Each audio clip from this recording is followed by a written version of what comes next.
ito hong majority block po, ano, dyan po sa Senado, mga kabida, ano po. Meron daw dalawang mga senador mula sa majority, ano, na posible hong lilipat daw, mga kabida, sa minority block. Alright? Ngayong weekend, ano, mga kabida. Dahil siguro, nakita at nararamdaman po nila yung bangis po, ano, sa mga pangyayari dyan sa Senado po, ano, mga kabida. Lalong-lalo na po, ito hong nangyari ho kay Jinggoy, ano, mga kabida. Ito yung pinakamatindi po, ano, na posibleng influensya po, mga kabida. Okay? Na baka natatakot itong dalawang ito, na baka matulad po sila kay Jinggoy. Napakabilis po yung pacing po ng kaso po niya, ano, mga kabida, mula sa filing, investigation, hanggang filing ng kaso sa Sandigan Bayan, at yung paglabas po ng arrest warrant po, mga kabida, kahapon. Diba? Napaka dali, ano, yung pacing po ng kanyang kaso, ano, mga kabida. Diba? So, baka naman po, natatakot itong dalawang ito, ano, hindi pa naman Duterte senators daw itong mga senador na ito, ano. Actually, ang source ng information nito, ano, mga kabida, ito si Senator Erwin Tulfo, ano. Ibinunyag kasi ng mga kabida na posibleng kausapin daw nila this weekend itong dalawang mga senador na may potential po, ano, na lilipat po, mga kabida, sa minority block. Alright? Ito, babasahin ko muna, ano. Ito article po ng News 5 po, ano, mga kabida. We can talk to them over the weekend. Ito yung titulo po ng kanilang post, ano. Posibleng lumipat sa minority block ang dalawang majority senators kasunod ng mga pangyayari sa Senado sa mga nagdaang linggo ayon kay Senator Erwin Tulfo, ano, mga kabida. Dalawa sa kanila na probably after what happened, talagang medyo disgusted din naman. Hindi sila makapaniwala. So probably, these two, probably we can talk to them over the weekend. Saad niya sa panayam sa Storycon ng One News. Ayan. Hindi niya pinangalanan ang mga senador pero posibleng ito raw ang mga hindi maituturing na pro-Duterte, mga kabida. Meron na po akong ideya kung sino-sino ito, ano, mga kabida, ano po. Hindi ho sila mga pro-Duterte senators. Actually, nagkataon lang po, ano, mga kabida, na napabilang po sila sa majority block, ano, sa grupo po ni Cayetano, mga kabida. Pero actually, hindi talaga ito mga pro-Duterte. Okay? Senators katulad ni na Robin Padilla, Rodante Marcoleta, ano, mga kabida, Amy Marcos, Senator Bongo, Senator Ronald Bato de la Rosa, ano, mga kabida. Okay? Although itong mga Villars, dati, lumipat po sa minority po ngayon, ano, okay? Pero dati, majority yan, ano, mga kabida. Pero at least bumalik po sa kanilang pinanggalingan po, ano, mga kabida. At para sa akin, malabo po itong dalawang mga Villar na sila yung tinutukoy po, mga kabida, ni Senator Erwin Tulfo, ano. Dahil unang-una po, mayroon pong pahayag po itong si Camille, ano, mga kabida, na kung sino man po yung aalis sa kanilang grupo, sa kanilang hanay po, ano, mga kabida, mas masahol pa po kay Judas. Okay? So, kaya nasabi ko na imposible na itong magkapatid na Villar yung aalis po, mga kabida. Although, meron po silang kinakaharap po ngayon, ano, na investigasyon sa kanilang negosyo po, mga kabida, no? Okay? Bilang parte din ng sinasabi po ng mga netizens na panghaharas daw sa kanila, no, mga kabida, dahil ho sa kanilang pagiging hindi ho makamarkos, ano, mga kabida, no po.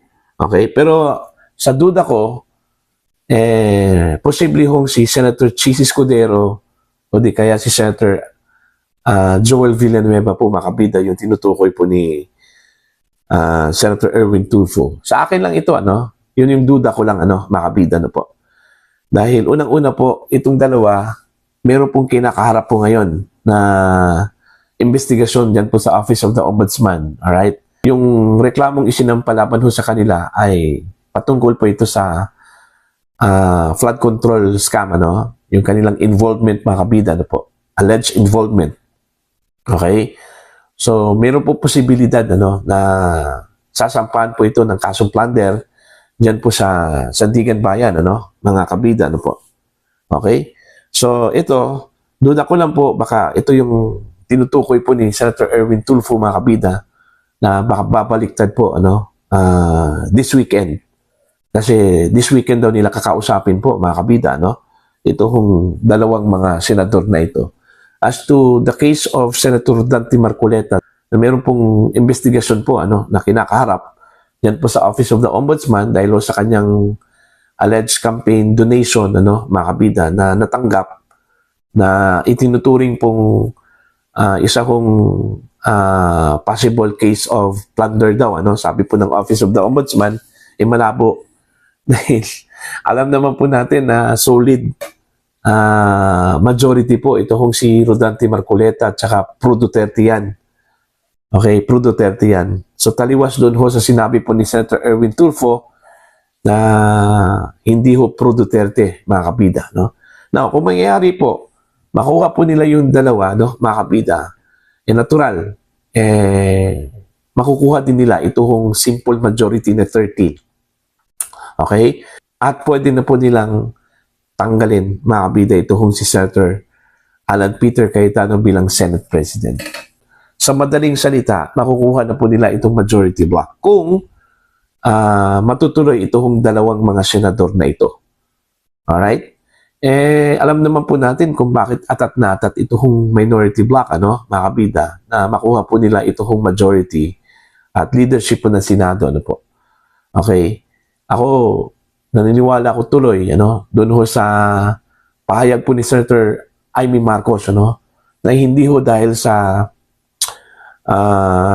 impeachment case ni Sara Duterte, mga kabida, ano po, yung dahilan, kundi possibly patungkol po ito, mga kabida, sa lumabas na expose po ni Senator Amy Marcos at ni Mr. Lito Banayo, ano po, mga kabida, na meron daw niluluto, ano, na CONAS, ano, ito hong ilan sa mga senador at kongresista, mga kabida, okay, para po baguhin ang ating saligang batas. Alright? Kasi alam naman po siguro ng mga nagtutulak ng CONAS, ano, mga kabida, na wala hong pag-asa po, ano, na makonvict si Sara Duterte. Kahit na po, kumunti, mga kabida, ito hong majority block po ngayon, ano, mga kabida. Hindi na po aabot kasi ng 9 itong miyembro po ng majority block, which is the required number para ma-acquit itong si Sara Duterte, ano. Pero yun yung masaklap din, ano, sa panig po ng minority dahil hindi po sila aabot sa 16 na required number din, ano, para ho ma-convict si Sara Duterte, mga kabida.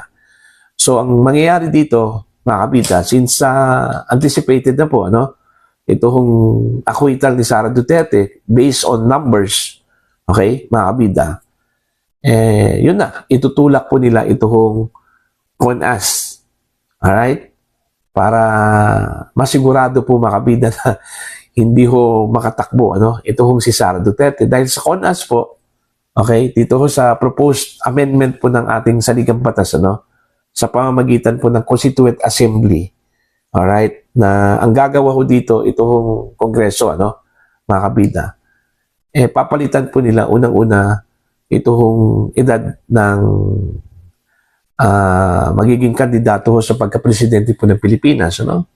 Mula sa 45, okay, gusto nilang magiging 50 po ito, ano, mga kabida. Alright, since itong si Sara Duterte 48 years old na ata ngayon, ano? So 2 taon na lang para ho mag 50 ito, ano, mga kabida, pero hindi po ito aabot ho sa 2028. Dahil 1 taon na lang po bago ho mag 2028, mga kabida, ano po. Okay, kailangan po as required sa ating saligang batas, ano, mga kabida, qualified ka lang magiging presidente po ng Pilipinas kung nasa 40 years old ka, no, pagdating ho ng eleksyon, mga kabida. Pero parang hindi ata aabot si Sara Duterte dyan. Kaya posible hong ma-disqualify siya, no? Kung sakali man po, mabago man po itong edad, mga kabida, po. Isa din yun sa mga pakay po dito ho sa sinasabi po nila na pagbabago ho ng ating saligang batas, mga kabida. Ano po. Pangalawa, magkakaroon daw ng term extension itong mga kongresista at senador, ano, mga kabida. So, most probably pati rin itong presidente po ng Pilipinas, ano, mga kabida. Di ba? Hindi naman po pwede na ang senador at saka kongresista lang po ang magkaroon ng term extension, pati presidente po, ano, mga kabida, ano po. Okay? Although, itong lahat po ay dininay po ng Malacanang, ano, mga kabida, na wala hong ganong pag-uusap, walang ganong balak, ano, mga kabida, pero parang papunta na dun eh. Okay? So yun, abangan po natin to, ano, may Monday, kung talaga bang meron pong babaliktad, ano, mula sa majority block as reported by Senator Erwin Tulfo, ano, mga kabida. Dalawang mga senador na hindi ho pro Duterte, mga kabida, ang posible hong babaliktad at pupunta ng majority block, ano, mga kabida. Posible, hindi dahil sa nangyari nung nagdaang linggo diyan po sa Senado, kundi dahil posibleng natakot, ano, dito ho sa nangyari ho kay Senator Jinggoy, ano, mga kabida, na mabilis yung pacing po ng kanyang kaso. Okay, dahil ho sa